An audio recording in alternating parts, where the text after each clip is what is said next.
Boa tarde. Está começando mais um Conexões, nessa quinta-feira, dia 30 de junho de 2022. Eu sou a Camila Maia e fico com você até às 5h30 da tarde aqui na TV UFG. Eu sou uma mulher branca, tenho cabelos escuros na altura dos ombros, visto uma roupa de tonalidade verde, musgo, acredito, um fone de ouvidos branco e estou sentada à frente de uma escrivaninha, também branca, e de uma estante com alguns livros e adereços de decoração.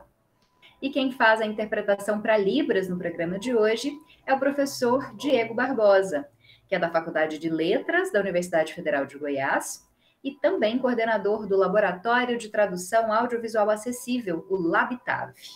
Olá, professor Diego, muito obrigada pela sua presença conosco novamente. E o professor Diego está combinando comigo hoje, vestindo uma camiseta também em tonalidade verde. Ele que é um homem de pele clara, tem cabelos castanhos curtos, olhos castanhos e usa uma barba cheia. Ele se encontra em frente a uma parede branca, onde faz a interpretação para Libras. E você assiste ao Conexões na TV UFG, canal 15.1 do Sinal Aberto, canal 21 da NET Goiânia, pelo site da TV UFG e pelo aplicativo. O aplicativo você pode baixar gratuitamente em celulares com modelo Android. Além disso, dá para acompanhar o Conexões pela transmissão no YouTube e no Facebook. Bom, e hoje o tema é saúde mental. Cerca de 11% dos brasileiros relataram diagnóstico médico de depressão nos últimos anos, de acordo com a mais recente pesquisa Vitigel 2021, do Ministério da Saúde. Os dados demonstram que a pandemia foi um grande potencializador do adoecimento mental. E para falar sobre esse assunto, eu converso agora com a psicóloga Juliana Chagas. Muito obrigada pela sua presença, Juliana. Espero que a gente consiga orientar as pessoas que têm sofrido com esse mal, né, com esses males, na verdade, que afetam a saúde mental. Muito obrigada por estar aqui. Bom dia, Camila. Bom dia a todos que estão nos assistindo, nos ouvindo. Vou fazer uma descrição breve, física minha. Eu sou branca, cabelos loiros, uso óculos, estou sentada à frente de uma tela. Atrás tem uma parede branca, uma porta caramelo. Então, vamos iniciar esse tema que é tão importante e atual em nossa sociedade contemporânea. Bom, Juliana, para começar, já que o nosso foco principal é como a pandemia tem afetado, né, a saúde mental dos brasileiros, digo tem afetado porque apesar das coisas estarem voltando à normalidade pré-pandemia, a gente sabe que o vírus ainda continua circulando, as pessoas ainda se contaminam. Então, de que forma a pandemia tem afetado a saúde mental dos brasileiros? Dá para fazer uma comparação, pode nem ser numérica, mas uma comparação de incidência de casos de depressão, ansiedade, transtorno de humor antes da pandemia e depois? Eles aumentaram? Camila, principalmente na nossa atuação e esses dados que você traz, na Home Care Center, a empresa que atualmente eu presto serviço, é muito expressivo quanto a essa exacerbação, ou seja, esse aumento de casos de depressão, estados depressivos, ansiedade e transtornos pós-traumáticos, que foi deixado também em decorrência da pandemia.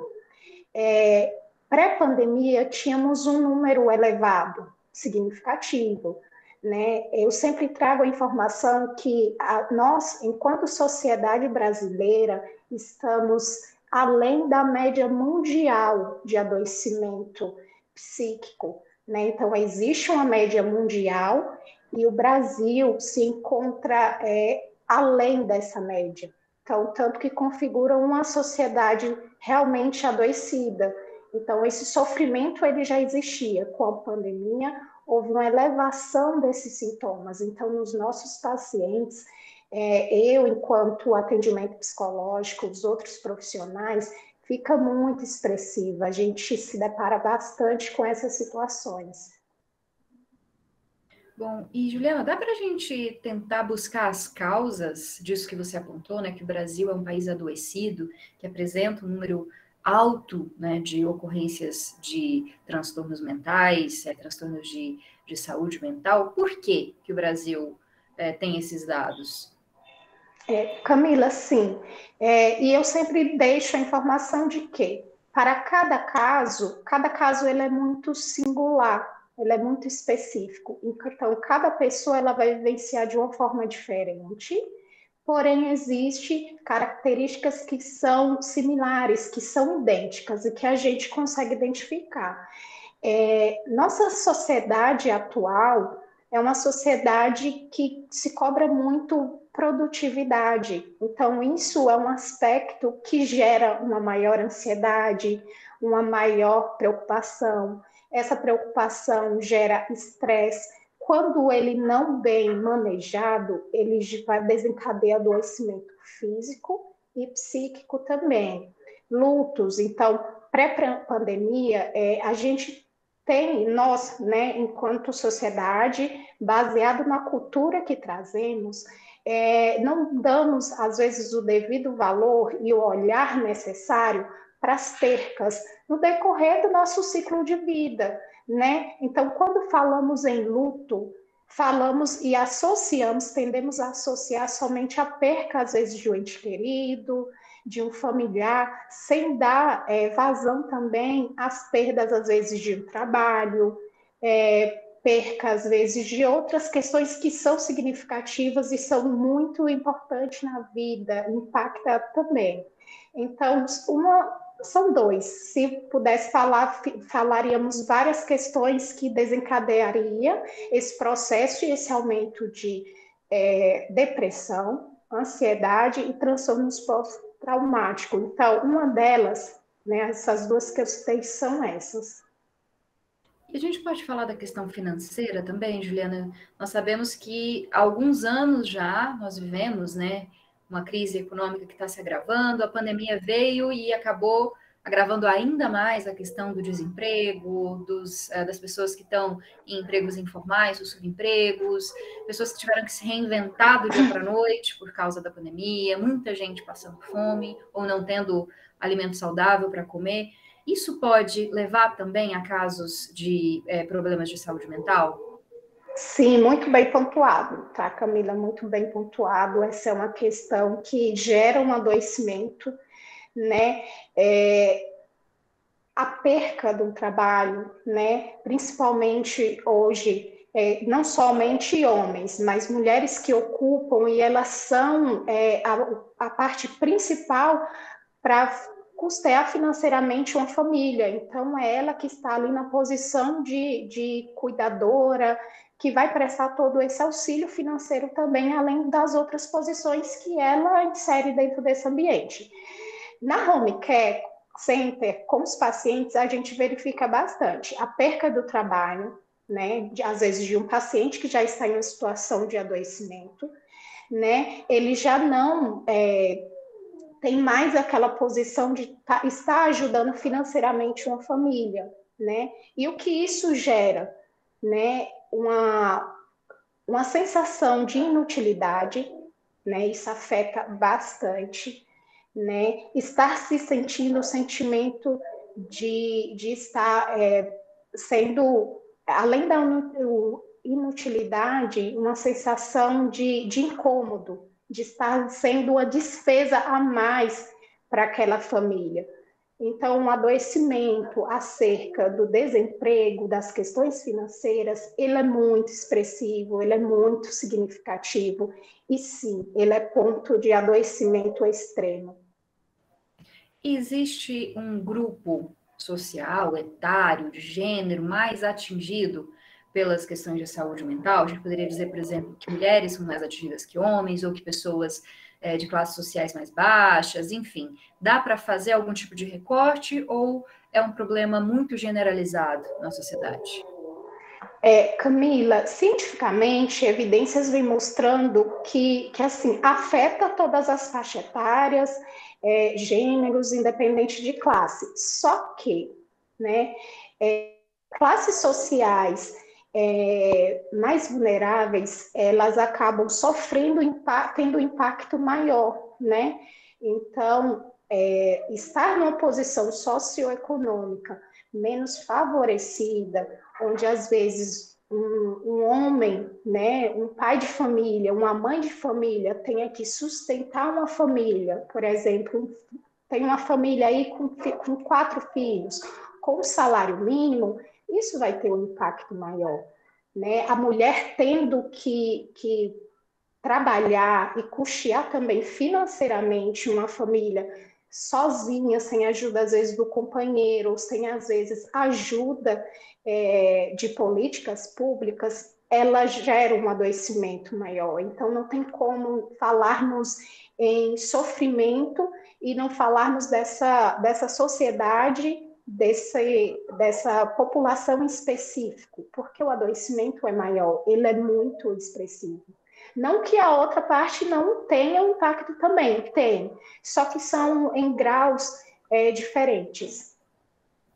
Juliana, a gente sabe que muitas pessoas, né, uma parcela expressiva das pessoas, começou a apresentar problemas de saúde mental, muitas vezes pela questão do isolamento, por ter que se manter longe de amigos, de parentes, pessoas que moravam sozinhas, né?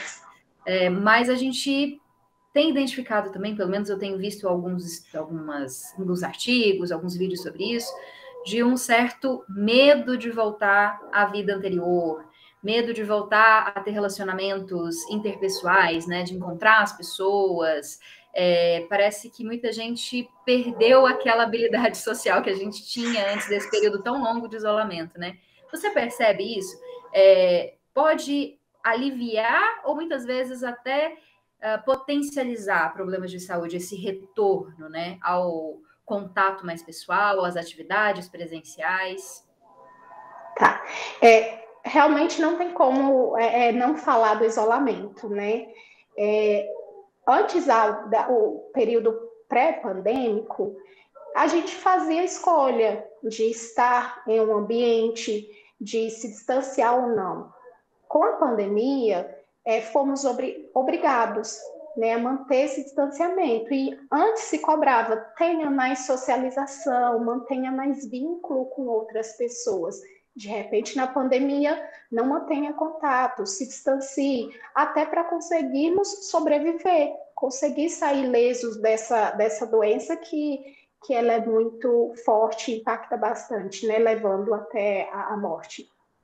Então, sim, hoje as pessoas elas voltam, mas elas voltam muito com receio, até por conta de todos os rituais e rotinas que tivemos que ter durante a pandemia. Quais são esses rituais?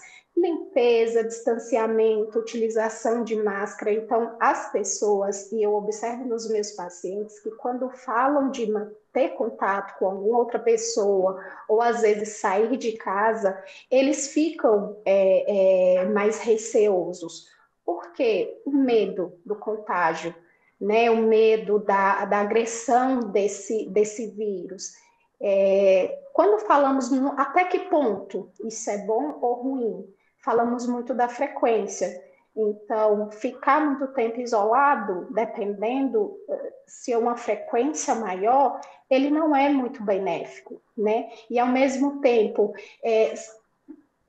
termos um ritual de sairmos, de frequentar esses ambientes sociais sem termos a precaução necessária, ela também se torna prejudicial, né? Porque o vírus está aí. Então, atualmente, no estado de Goiás, principalmente, o aumento ele está sendo muito expressivo. Então, olha o aumento. Então, quer dizer que as pessoas estão voltando, mas elas não estão, às vezes, mantendo o necessário, né? E é uma questão que cansamos também, né? Cansamos de ficar com a máscara no rosto, cansamos de ficar em casa. Então, sempre sair e ter esse cuidado. Mas o isolamento, de uma forma muito exagerada, intensa, ele não é bem-vindo. E, às vezes, como tivemos que adaptar esse ritual, o próprio paciente, ele não se percebe. Ele não percebe que está em isolamento. Às vezes quem percebe são os profissionais que vão até a residência dele, ou os familiares que verificam essa mudança e essa frequência desse comportamento dele. Bom, Juliana, agora passando para os transtornos em si, né? Você citou 3 especificamente. Eu queria que você, de uma forma bem rápida, explicasse para a gente, né, o que são eles. Às vezes até para alguém que muitas vezes está em casa, está tendo algum desses sintomas que pode, né, ser desencadeado por esses problemas, consiga identificar. Queria que você falasse então da depressão, da ansiedade, e você falou do estresse pós-traumático, né? Que eu acho que é o menos conhecido dessa linguagem da psicologia, né? Para quem não é da área, né? A gente ouve muito falar da ansiedade, da depressão, mas esse estresse pós-traumático, eu acho que muita gente não sabe o que é. Tá, vou começar pela depressão, tá? E uma diferenciação que eu gosto muito de citar é que sintomas depressivos é diferente da depressão em si. Sintoma depressivo, às vezes, é quando eu perdi o emprego, às vezes terminei com um namorado, eu vou ficar um estado mais, um sintoma mais triste, em uma tristeza, né? É diferente da depressão, tá? A depressão, ela já configura como um transtorno que ela tem um prazo maior, né? Então a pessoa fica mais intrínseca, ela fica mais em isolamento. Então aqui entra em isolamento constante, quer ficar mais trancada, tem sentimentos muito negativos. Então esses são algumas características que podem ser identificadas pela pessoa ou até mesmo pelos familiares próximos a ele. A ansiedade. A ansiedade, ela é essencial para a nossa sobrevida. Então, a ansiedade, ela não é ruim, muito pelo contrário. Ela é uma emoção, um sentimento importante que todos têm que ter. É importante tê-la. Só que aí, o que a gente avalia? Ela está em uma intensidade muito elevada ou ela está muito diminuída? Né? Porque ela é para nos salvar de situações de perigo. Então, quando ela está muito elevada, eu começo a sentir sintomas físicos, como taquicardia, sudorese, ou seja, eu começo a suar demais, vem alguns pensamentos mais repetitivos, com base também aqui estamos tentando adequar o período pandêmico e esse pós-pandêmico que estamos encaminhando. O transtorno pós-traumático é bem dado a essa situação de pandemia, né? Então, com a pandemia, ficou bem evidente a situação do vírus, então, situação de perigo que estávamos correndo, de morte. Então, muitas pessoas tiveram que se isolar, exercer rituais, né, diários de limpeza, higiene pessoal, os mantimentos, às vezes, os alimentos deveriam ser higienizados com uma frequência maior do que antes fazíamos. Então, transtornos pós-traumático é muito evidenciado por pessoas que não gostam de sair e, às vezes, quando pensam em ir para determinados ambientes, eles sentem alguns sintomas físicos. Então, eles evitam de estar nesses lugares porque vai acionando medos que persistem. Então, o transtorno pós-traumático, ele tem uma persistência, ou seja, uma duração de 30 dias, né? Se for permanecer durante 30 dias, eu evito uma situação, eu começo a evitar lugares, eu tenho taquicardia, eu apresento sintomas físicos também, além dos psíquicos, ele é configurado transtorno pós-traumático. Bom, Juliana, e quando procurar ajuda? Como principal mostra de que eu preciso procurar um profissional, de que não é só uma tristeza passageira, não é só uma ansiedade corriqueira do dia a dia, não é só uma vontade de ficar sozinho. A partir de que momento é necessário o auxílio médico? Tá, Camila, você citou alguns pontos, né? O estar sozinho, eu querer ficar um pouco mais sozinho. eu sempre gosto de trazer que podemos trabalhar de forma preventiva, né? Antes da inserção, antes que o adoecimento se instale. Então, eu posso trabalhar. Então, se eu verifiquei que alguma situação do dia a dia que antes era prazerosa e de repente começou a ter um desprazer, a ter uma sensação não tão legal, uma sensação negativa, isso já é um ponto de que alguma coisa mudou. Então, situações, trabalho principalmente. Então, antes tivemos que adaptar o nosso ambiente residencial até para fazermos o nosso trabalho home office.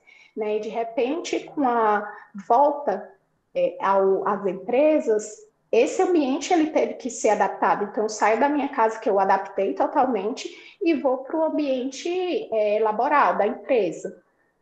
Então, esse retorno, como que ele está sendo? Ele está sendo levado de uma forma mais adaptativa, ele está gerando um estresse. Então, sempre tem que ficar atento a todos esses sintomas com essas mudanças. Mudança, ela gera uma mobilidade, ela gera um desconforto, mas esse desconforto, a que nível ele está? Ele está no nível elevado? Então, é o ponto de atermos a essa situação.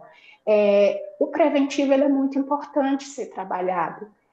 Quando está a instalação do adoecimento, ele também pode ser, só que às vezes ele vai levar um tempo maior. Então, o nosso intuito é que não chegar ao adoecimento, mas que a gente, antes da instalação desses sintomas físicos e psíquicos mais adoecidos, patológicos. Para a gente terminar, como a gente falou da questão financeira, a gente sabe que muitas vezes é difícil encontrar tratamentos a um preço mais acessível, né? Há tratamentos para a saúde mental oferecidos no sistema público? As pessoas conseguem esse tratamento? O que você aconselha também a quem, por exemplo, não tem recurso suficiente, porque está sem emprego, porque está no subemprego, mas está sentindo que precisa de um apoio, precisa de um auxílio? Tá. Durante a pandemia, o Conselho Federal de Psicologia, junto com os conselhos regionais também, reuniram e juntaram profissionais que se disponibilizassem a prestar o trabalho voluntário para o paciente, para esses pacientes, né, que estavam em situações de adoecimento profundo. A pandemia exacerbou muitas situações de adoecimento, né? Então, eu não sei te falar se eles ainda permanecem com esse atendimento voluntário, mas existem clínicas, escola que prestam serviço, por exemplo, a UFG, ela tem a clínica escola que presta o serviço, outras faculdades também, a Alfa, Estácio, então elas prestam um serviço gratuito, e supervisionado por profissionais, né? Vão ser alunos que vão estar fazendo atendimento, mas sempre supervisionados por profissionais especializados e capacitados. Também existe, pelo município, os CAPs, né? Os CRAS, que fornecem esses atendimentos também. Então, a população, ela está abarcada também. Se ela não tiver financeiramente o dinheiro para custear esse tratamento, ela pode procurar esses outros meios que ela consegue receber esse atendimento psicológico e de outros profissionais também. Tá certo, Juliana, muito obrigada por todas as suas orientações, os seus esclarecimentos. A gente acha muito importante falar sobre saúde mental, né, ainda mais nesse momento, e com certeza você vai ser nossa fonte para falar sobre outras questões também. Muito obrigada a você, Camila. Obrigada, Diego. Né? E sempre que vocês precisarem, eu estarei à disposição. E obrigada por trazer esse tema que é tão importante e atual. Mas antes, muito obrigada novamente, Juliana. Antes da gente ir para o intervalo, eu só te convido a participar com a gente. Se você quiser sugerir um tema para ser foco da nossa entrevista aqui, você quiser fazer também críticas, sugestões, é só mandar tudo isso para as nossas redes sociais. Nós temos Twitter, Instagram, Facebook e YouTube. Também dá para participar pelo aplicativo da TV UFG ou pelo WhatsApp. Pega o seu telefone aí para anotar o número ou para tirar foto. Ele vai aparecer aqui na nossa tela, embaixo da minha imagem, mas eu vou dizer para você ficar atento. 62 991811406. 62 991811406. A gente espera a sua contribuição para nos auxiliar a fazer o programa Conexões. Daqui a pouquinho a gente volta com mais informações sobre saúde, também vamos falar sobre capacitação profissional e sobre corte de recursos nas instituições federais de ensino. Muito preocupante para a educação. Então, não sai daí, a gente volta rapidinho.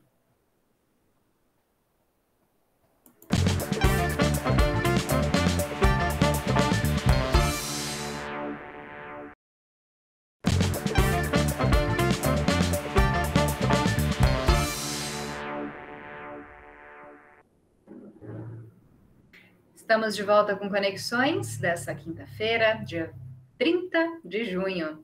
Eu sou a Camila Maia e fico com você aqui na TV UFG até às 5h30 da tarde. Quem continua comigo é o professor Diego Barbosa, da Faculdade de Letras da UFG e coordenador do LabTAV, ele que faz a interpretação para Libras durante todo o programa de hoje. E nesse bloco a gente tem mais um participante, um parceiro aqui do Conexões. Está de volta o Igor Rodrigues, que é estudante de jornalismo da Universidade Federal de Goiás e também integrante do projeto Intercomunicação.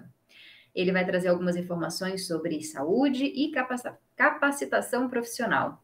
Muito obrigada pela sua presença de novo, Igor. É um prazer contar com você aqui no Conexões. Eu que agradeço, Camila. Uma boa tarde para você, para o professor Diego, e é claro, para você que está nos acompanhando aí do outro lado. Bem, antes de mais nada, fazendo minha autodescrição, eu sou um jovem de pele parda, cabelos escuros, curtos, visto uma camisa verde e estou aqui no meu quarto, ao fundo uma parede em cerâmica branca e um pedaço do guarda-roupa e do meu armário.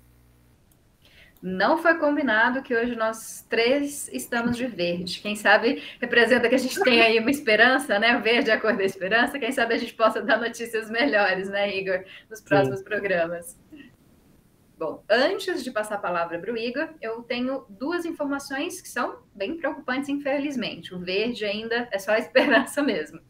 A primeira dessas informações é que as instituições federais de ensino perderam juntas mais de 600 milhões de reais do orçamento discriminado. Isso só no mês de junho.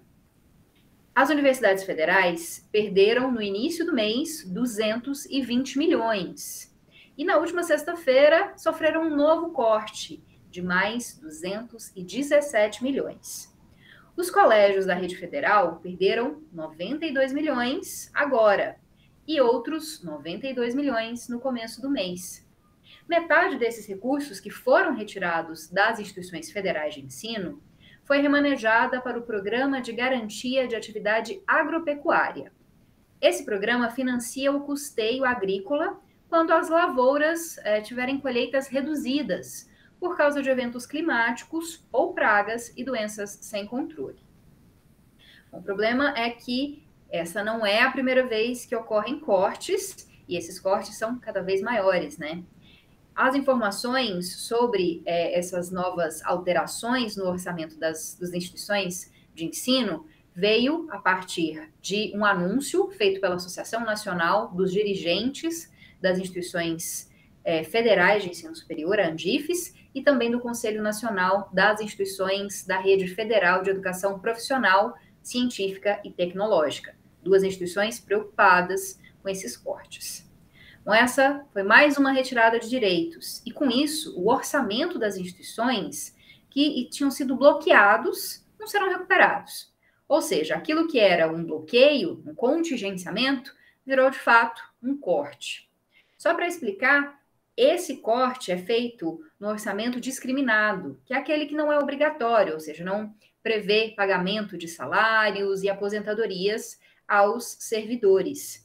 Mas é um orçamento destinado à manutenção das unidades, para pagamento de contas e também para custeio das atividades. E é óbvio que vai fazer muita falta, como tem feito falta nos últimos anos, né? O dinheiro que tem sido reiteradamente cortado do orçamento das universidades e institutos federais. A gente sabe porque nós estamos ligados à Universidade Federal de Goiás e todos os anos a gente sente com esses cortes. E a segunda informação preocupante diz respeito sobre o momento em que o Brasil vive, e é sobre armamento da população.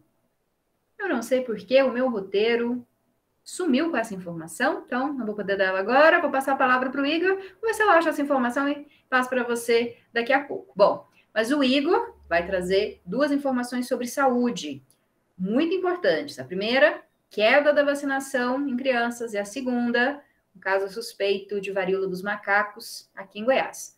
Igor, então, conta pra gente aí as informações que você trouxe hoje. Bem, vamos lá. A gente estava falando de assuntos nada agradáveis, né, um pouco ruins, e infelizmente o que eu vou trazer agora também não é nada animador. A Secretaria de Estado de Saúde tem registrado queda da cobertura vacinal em crianças. Apenas 2 de 9 vacinas chegaram a mais de 50% dos bebês goianos com até 2 anos.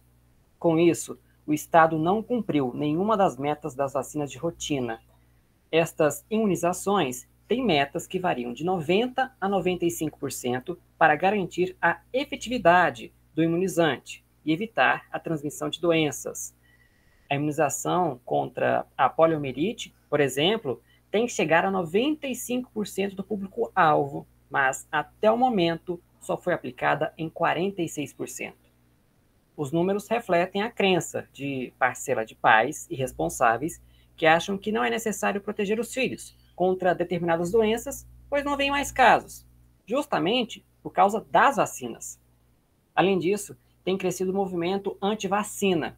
Doenças que já estavam erradicadas no país voltaram a aparecer por causa disso, como o sarampo e a difteria. É uma situação lamentável, né, Camila? A gente passa no momento justamente que a prova da vacina está aí para todo mundo ver. Os casos de Covid-19 diminuíram justamente por conta do imunizante. Infelizmente, tem situações como essa que não contribuem em nada e, nesse caso, tendo vacina no Sistema Único de Saúde e as pessoas não procurando. Bom, e a próxima é sobre varíola, né? Tá todo mundo preocupado com essa varíola dos macacos e tem um caso suspeito aqui em Goiás, né? Pois é, o Ministério da Saúde informou que Goiás tem o primeiro caso suspeito de varíola dos macacos. O caso suspeito é o de uma mulher de 43 anos, residente em Goiânia, que está em isolamento. Ela e 2 familiares que vivem na mesma casa estão sendo monitorados. Até o momento, foram notificados 80 casos da doença no Brasil. Destes, 20 casos foram confirmados e 14 casos, incluindo de Goiás, permanecem suspeitos. Segundo o Ministério, é considerado caso suspeito um indivíduo que, a partir do dia 15 de março de 2022, tem apresentado erupções cutâneas pelo corpo. Outros sintomas da doença são a febre e o inchaço dos glândulos. A pasta ainda ressalta, em caso de suspeita da doença, deve ser feito o isolamento imediato da pessoa e coletadas as amostras clínicas. Bem, mais uma situação aí preocupante para a gente, né? Ficar atento, tomar cuidado. Bom, eu prometi, né, Igor, que eu ia dar uma outra informação que não sei por que a internet aqui não cooperou, meu roteiro não cooperou, então fui buscar a informação direto na fonte, lá no portal do G1, e eu queria continuar dando essa informação porque ela é muito séria. O número de pessoas com certificado de registro de armas de fogo cresceu 474%. Repetindo, 474% durante o governo de Jair Bolsonaro. Esses dados são do Anuário de Segurança Pública e têm como base as informações do Exército. E esses dados levam em consideração os registros para atividades de caçador, atirador, desportivo e colecionador, os chamados CACs, até o mês de junho desse ano. Bom, para vocês terem uma ideia, em 2018, antes que Jair Bolsonaro assumisse a presidência, o número de pessoas com registros de CAC era de 117 mil, ou seja, a cada 56 tinham licença para possuírem armas. Agora, esse número saltou para 673 mil registros. Olha a diferença. 117 em 2018, 673, falando de 1.000, né? Agora, em 2022. O dado atual representa que a cada 100 mil pessoas, 314 têm autorização para ter uma arma de fogo. Então, como eu disse, essas informações são do portal G1, importantes de serem discutidas, porque a gente sabe que com um armamento tão pesado assim da população, a possibilidade de ocorrência de crimes, de acidentes, de mortes é ainda maior. Vamos aliviar um pouquinho o bloco, Igor? Vamos dar informação para quem está precisando de capacitação profissional, para quem está querendo aprender, né, novas profissões, novos afazeres. Conta aí para gente. Informações boas agora, né? Representando o verde da esperança. As escolas do futuro de Goiás estão oferecendo quase 4.000 vagas para os cursos como mídias sociais, assistente de marketing, programação de computadores, Excel básico, gestão financeira, inglês instrumental e redação para conteúdo digital. Para se inscrever, os interessados devem ter idade mínima de 16 anos e ensino fundamental concluído até o ato da matrícula. As vagas são para as unidades de Goiânia, Santo Antônio do Descoberto e Aparecida de Goiânia. Para mais informações, acesse o site efg.org.br. Para você que nos assiste, o site aparece bem aí na sua tela. Para você que nos ouve, eu repito, efg.org.br. Bem, agora a gente vai falar de uma oportunidade, de uma chance para quem quer curso superior. As inscrições para o segundo processo seletivo de 2022 do Sistema de Seleção Unificada, o SISU, terminam nesta sexta-feira. Os candidatos às vagas em instituições públicas de ensino superior devem consultar o portal acessounico.mec.gov.br, está aqui na sua tela, mas repetindo, acessounico.mec.gov.br. No site você pode visualizar as vagas que são ofertadas, os cursos e turnos, as instituições e a localização dos cursos. Para participar do SISU, o candidato deve ter feito o Exame Nacional do Ensino Médio, edição de 2021, obtido nota superior a 0 na prova de redação e não pode ter participado do Enem na condição de treineiro. O resultado do processo seletivo será divulgado no dia 6 de julho. Então, se você encaixa no perfil, aproveite a oportunidade e assim encerro minha participação. Camila, foi um prazer e até a próxima.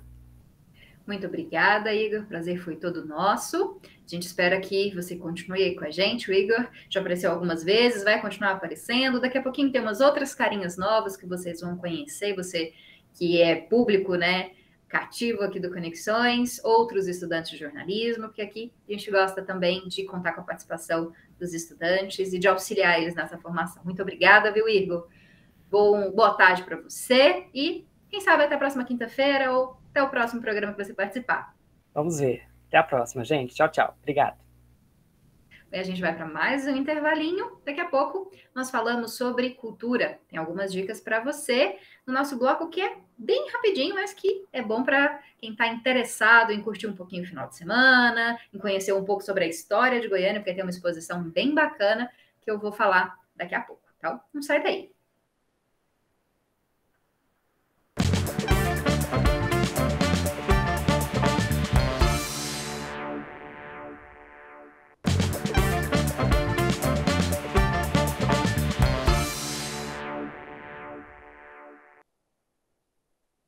Esse é o último bloco do Conexões dessa quinta-feira, dia 30 de junho de 2022. O ano já chegando na metade, nosso último programa do mês de junho. Eu sou a Camila Maia e estou com você aqui na TV UFG até às 5h30 da tarde. Lembrando que Conexões é exibido na TV UFG, canal 15.1 do Sinal Aberto, 21 da NET Goiânia, pelo aplicativo, pelo site, também pelas nossas redes sociais. Dá uma olhada aqui embaixo que tem várias indicações para você do nosso site, do nosso aplicativo. Se quiser encontrar a gente nas redes sociais, é só procurar por TV UFG, porque a gente tem Instagram, Twitter, Facebook, YouTube. Você pode deixar seu comentário no nosso chat, mandar mensagem privada. Está sempre esperando a sua contribuição para construir o Conexões e os outros programas também da TV UFG. E fazendo a interpretação para Libras nesse terceiro bloco, nós contamos novamente com o professor Diego Barbosa, da Faculdade de Letras da UFG, e também coordenador do Labitave. Muito obrigada pela sua presença novamente, professor Diego. Já agradeço aqui por sempre estar conosco no Conexões.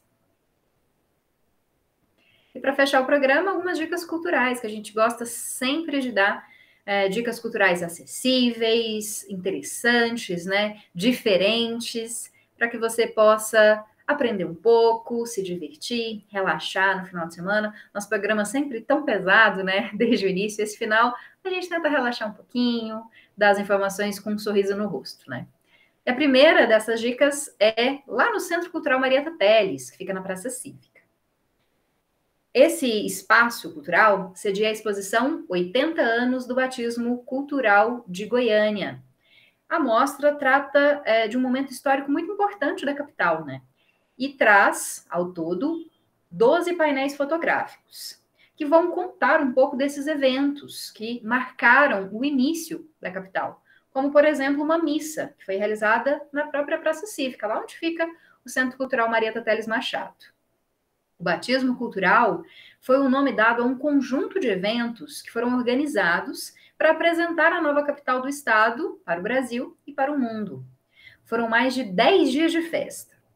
E ocorreram missas, congressos, corridas, desfiles, peças de teatro e filmes. O momento mais solene ocorreu no dia 5 de julho de 1942, ou seja, aí há quase 80 anos, né? E esse evento foi lá no Teatro Goiânia, quando foi entregue oficialmente a chave da cidade. Essa entrega foi feita pelo interventor Pedro Ludovico ao prefeito de Goiânia na época, Venerando de Freitas. A exposição 80 anos do batismo cultural de Goiânia fica em cartaz até o dia 19 de julho, no Centro Cultural Marieta Teles Machado. Fica lá na Praça Cívica, no mesmo prédio onde está o Cinecultura. Se você não conhece, tem que conhecer, porque é uma opção cultural muito bacana e muito acessível aqui em Goiânia. Para você visitar, você pode ir de segunda a sexta-feira, das 8 horas da manhã às 5 horas da tarde. E a entrada é gratuita. E a terceira edição do Retoque, Encontro em Improvisação e Danças, vai realizar laboratórios online neste final de semana, dias 2 e 3 de julho. A Roxana Galan vai falar sobre a natureza da força. E o Geni Ocampo vai ministrar um workshop com o tema Deste o Coração do Movimento, Improvisação e Composição Coreográfica. Aí, oficinas dedicadas para quem gosta de dança, de improvisação, de artes cênicas, para quem quer conhecer um pouco mais desse cenário. Essas atividades são gratuitas e as aulas serão ministradas em espanhol e em português. Mas se você estiver interessado, corre, viu? Porque as inscrições devem ser feitas até hoje pelo site casacorpo.arte.br. casacorpo.arte, sem o E no final, com temudo, .br. Está aparecendo aqui embaixo na nossa tela, se você quiser anotar. Para quem gosta de teatro, a Federação de Teatro e Música, viu? Federação de Teatro de Goiás vai promover oficinas gratuitas de musicalização para crianças de 7 a 14 anos nos próximos meses. As inscrições estão abertas até o próximo sábado. Bom, essas aulas vão ocorrer em formato de colônia de férias, entre os dias 4 e 29 de julho, de segunda a sexta-feira, de 1h30 às 5h30 da tarde. Essa atividade ocorre lá na sede da FETEG, na Rua 88, no setor sul. Então, lembrando, se você tem filhos, sobrinhos ou conhece crianças de 7 a 14 anos que queiram aprender sobre música, procura lá o perfil da FETEG no Instagram, que é o @feteg.teatro, @feteg, com G mudo, .teatro, lá no Instagram, que você encontra o link de inscrição e mais informações também sobre essa atividade dedicada às crianças. É uma colônia de férias com muita música para quem está interessado em aprender um pouquinho mais. Bom, e é assim que o Conexões de hoje termina. Eu te desejo um ótimo final de tarde, um bom final de semana. Espero que a gente possa se ver novamente na próxima quinta-feira com mais informações, com mais entrevistas e também com mais cultura. Mais uma vez, obrigada, professor Diego. Obrigada a você que nos acompanhou até esse momento e até quinta que vem.